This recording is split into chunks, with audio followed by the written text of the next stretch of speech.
Hello and welcome to How to Solve YouTube channel, where we share tips and tricks in just a minute. So hello guys, this is How to Solve, and now I will teach you how to recover your Facebook account. So this is my Facebook account and I will try to recover this. So the first thing you need to do is to go to Google Chrome and search no email and password. After then, click on the first one, which says recover your account if you can't access the email, and so on. And then from here, scroll down and find this login troubleshooting tips.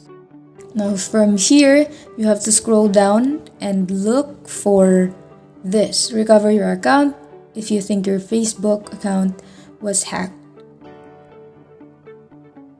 And then click get started. Then click my account is compromised. So when we try to log into another account, it will say this: to get back into your account, enter your current password or an old password if you know it. So let's try. Yes, this is my account, and you just click yes, continue. So as you can see now, I can open my Facebook account. Please like and subscribe for more content, and also don't forget to click on the notification bell so you'll be notified whenever we post a new video. We'll see you next time.